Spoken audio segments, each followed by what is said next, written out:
The sun beat down relentlessly over the small frontier town of Red Mesa. It was a dry, unforgiving place, nestled in the vast, barren desert, where the wind whipped dust into the air and the scent of sagebrush lingered heavy. The wooden buildings stood like silent sentinels, faded from years of exposure to elements. The townsfolk were tough, hardened by a life of survival and a constant undercurrent of violence. Yet, on this particular afternoon, something darker was stirring. The auction block stood in the middle of the square, an old wooden structure that had seen its share of unfortunate souls sold for whatever the highest bidder would offer. But today, the mood was different. A crowd had gathered, murmuring amongst themselves, eyes focused on the woman standing at the front. Her name was Tana, an Apache woman with long jet-black hair and a face that could silence even the toughest of men. She was accused of treason, a crime she had not committed, but the town was quick to make judgments, and in the lawless Wild West, guilt often didn't require proof. Tana stood there, her hands bound in front of her, her shoulders square despite the weight of the rope cutting into her wrists. Her dress, torn and dirty from days of travel, barely covered her bruised legs, the marks of a life spent in chains. She was tall, fierce in her posture, a survivor, but today, in the eyes of the townspeople, she was nothing more than a criminal. Her fate was sealed, or so it seemed. Tana had been captured 2 weeks earlier during a skirmish between Apache raiders and a group of settlers. Though she had no part in the fight, the settlers had claimed she was an accomplice. The town sheriff, a grizzled man by the name of Rufus Hale, was eager to make an example out of her, using her as a scapegoat to quash any further resistance from the Apache. His words had been clear when he'd sent for her to be chained and brought to Red Mesa. We need to send a message. As she stood on the auction block, Tana's mind drifted back to the life she had lost. She had once been a daughter, a sister, a woman of her people. But now, in this brutal place, she was nothing more than a prize to be auctioned off, her dignity stripped away like the skin off a carcass. The crowd parted slightly as a figure stepped forward. He was a tall, broad-shouldered man, his silhouette outlined against the blazing sun. His hat was pulled low, and his face was shadowed, but there was no mistaking the cold, calculating confidence in his movements. This was the man who had placed a bounty on her head, the man who had captured her. Sheriff Hale. His voice boomed out over the crowd. This here is the Apache woman, Tana, accused of treason, sentenced to death by hanging. But today, we auction her off to the highest bidder. A fitting fate for one of her kind, I'd say. The crowd murmured, some eager to buy, others out of curiosity. A few men in the back muttered about the price being too high, but Hale ignored them, his eyes fixed on Tana as though she were already property to be claimed. But Tana didn't flinch.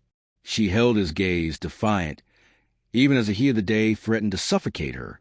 She knew that no matter what happened here today, she would not be owned, not in spirit. Among the crowd was a man who didn't belong there. He wasn't from Red Mesa. He wasn't even a regular rancher or settler. His name was Ethan Cole, a cowboy who had come from a distant town to seek work, but had found himself in the wrong place at the wrong time. When the whispers about the auction reached his ears, something stirred deep inside him. Ethan had seen plenty of injustice in his years on the frontier, but there was something about this woman's eyes, something about the way she stood, that called to him. Her strength, her pride, her unwillingness to submit. It spoke to him in a way he couldn't explain. He wasn't a hero. He was just a man who wanted to make a living. But something about Tana's fate felt wrong. As the bidding began, Ethan stepped forward. He wasn't the first to raise his hand, but he was quick. $500, he said, his voice carrying over the crowd. The sheriff turned, a look of surprise in his eyes. 500? Ain't nobody paid that much for a woman like her. I'll pay it, Ethan said, his voice steady, unwavering. The crowd went silent. The auctioneer hesitated, looking from Ethan to Hale. The sheriff's face hardened, but after a brief moment, he nodded. $500, then the auctioneer said, going once, going twice, sold to the cowboy. Ethan strode forward, handing over the money with no hesitation. But as he reached for Tana, their eyes locked. She didn't look at him with gratitude. She didn't even seem surprised. Instead, There was a flicker of something else, something he couldn't quite place. Maybe it was distrust. Maybe it was curiosity. But whatever it was, it stopped him in his tracks. "Come on, then," Hale growled, pushing Ethan forward. "Take her and get out of here. We don't need your kind sticking around." Ethan didn't look back at Hale. He didn't need to. He had made his decision, and there was no turning back. He guided Tana toward the edge of town, away from the auction block and the crowd. He could feel her eyes on him, and for a moment neither of them spoke. The silence between them was heavy with unspoken questions. When they reached the edge of town, Ethan turned to her. "You're free now," he said, though he wasn't sure what that meant for either of them. Tana didn't respond immediately. She took a step back, eyeing him cautiously. "You think you can save me?" she asked, her voice low and filled with bitterness. "What makes you think I want your help?" Ethan's heart sank. He hadn't expected her to welcome him with open arms, but hearing the pain in her voice made him feel the weight of the decision he had made. "I'm not trying to save you," he said quietly. "I'm just trying to help you." Tana crossed her arms, her expression hardening. "You should have left me there.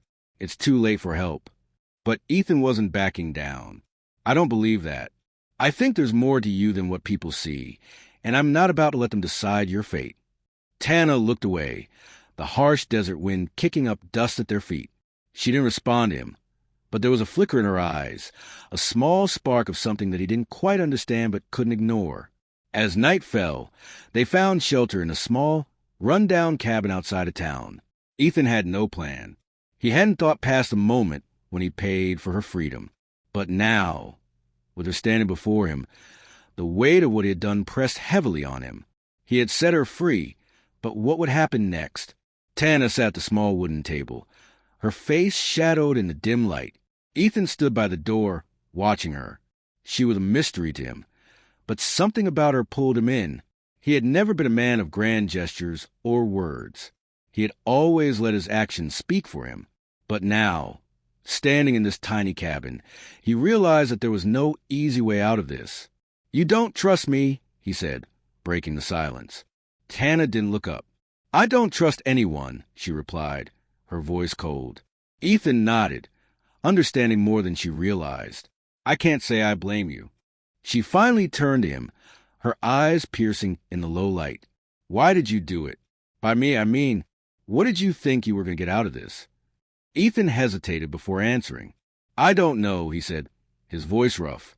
"Maybe I thought I could make a difference. Maybe I just couldn't stand the thought of someone else owning you. But now that I've done it, I don't know what comes next. You don't belong here with me." Tana looked away, and for the first time, there was a flicker of vulnerability in her gaze. "You don't understand," she whispered, almost to herself. "No one owns me." Ethan walked over, standing in front of her. "Then let me give you a choice," he said softly. "Stay here with me and I'll protect you. No more auction blocks. No more chains. Just you and me, if you want it."